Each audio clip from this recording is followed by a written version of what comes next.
Hello everyone and welcome back to WhiskyWars. Today I'm going to be sharing with you guys my 3 best cask strength recommendations for the money. So your 3 best bang for your buck whiskies that are bottled at cask strength. Kicking things off with the most expensive one today, this whisky was £55 at duty free. Now it is limited edition, so it's not very accessible, I'm afraid.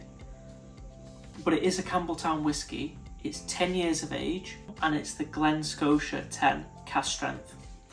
This is bottled at 55.3% ABV. It's first fill bourbon cask, bottled in 2021. It's batch number 1 of 2,000 bottles. This whisky is phenomenal. It's so good. Now I've put this whisky against 2 of my Campbelltown whiskies that are Springbanks, the 12 cask strength and the 15 year, and even though it may not be the best of the 3, it's certainly the funkiest of the 3. So if you like your dirty Springbanks, your dirty Campbelltown whiskies, this is the dirtiest of them all. Super funky. This one comes at it differently though. This one adds in tropical fruits.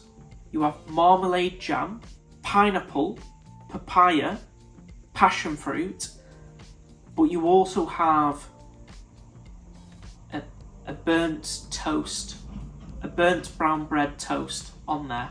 Yeah, this whiskey is just one that I can't drink too much of in one sitting, which is good because I'm halfway through it and I won't be able to get another bottle. But for the unique experience, all I can say every single time is wow. That's it, 3 letters. As you guys probably know, buying a Springbank these days is just nigh on impossible. Now 2 years ago, I bought the 15 year and the 12 year cask strength for a combined £95 and I got 2 Glencairn glasses thrown in. Yeah, forget about that for the future. That's never happening. So I thought I'd explore Glen Scotia, and I'm so glad that I did because this is phenomenal. It's cask strength, age stated, limited supply, £55. Amazing. Yeah, simply amazing. I hope this could become part of their core release because it is a sensational whisky. Okay guys, in number 2, I actually have a bourbon, and this is simply the best bourbon that I own. It's the Wild Turkey Rare Breed. So this is barrel proof, bottled at 58.4% ABV, barrel char number 4. And this whisky is just sensational. So I bought this whisky 3 years ago now.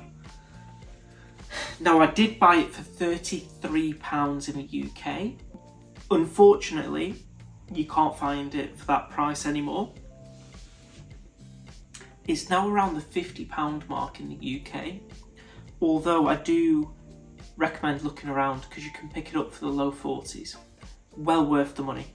Genuinely, I think it's an exceptional whisky and it's so much better than the 101, which is an amazing bang for your buck whisky, don't get me wrong. This is just incredible though. You don't just get oak, you get clove, which is a really strong spice if you've ever had clove. It's in there, but it's present with tremendous amounts of darkened caramel, almost treacle, hints of tobacco, hints of chocolate. Also adds in a little bit of pepper, but it's also a little bit herbal as well. It's just, oh. It's such a complex whiskey. Definitely the best bourbon that I own. And I've added quite a few this year to my bourbon tally. None are yet as good as the Rare Breed. So for the money, I strongly recommend it. Even though it's had a price hike in the UK, I still recommend it for the money. And finally guys, we're going to go for an Islay whiskey.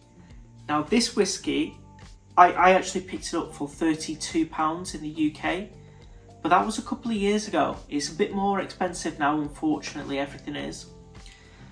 But still, I've seen a couple of websites, the Whisky Exchange and I think Master of Malt, and I do not recommend it for those prices. £58, don't pick it up for that price because it's not worth it, but you can still find it for around the £40 mark, £45 mark, and I think it's well worth the money at that price.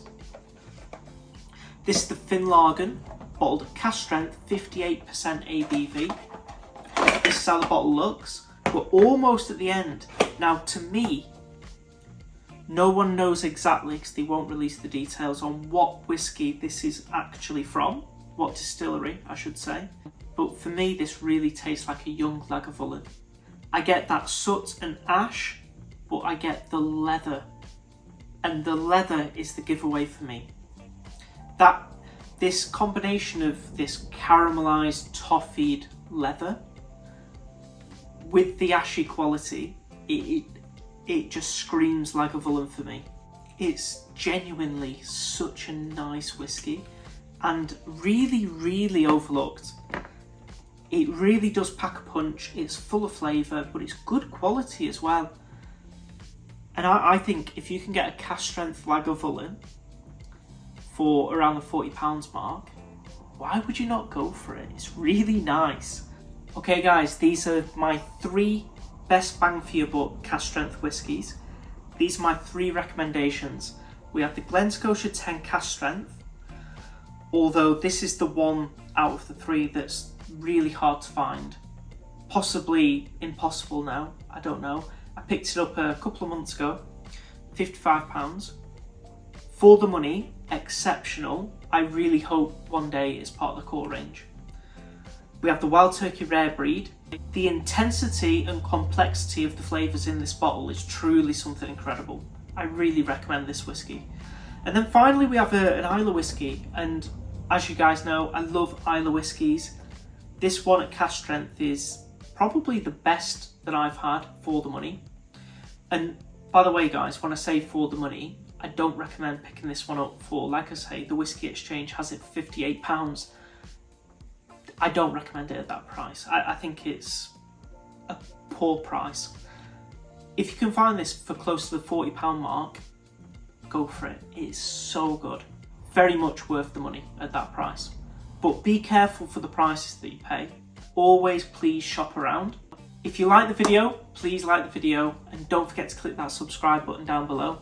Thank you to all of my Patreon members who are actively supporting the channel.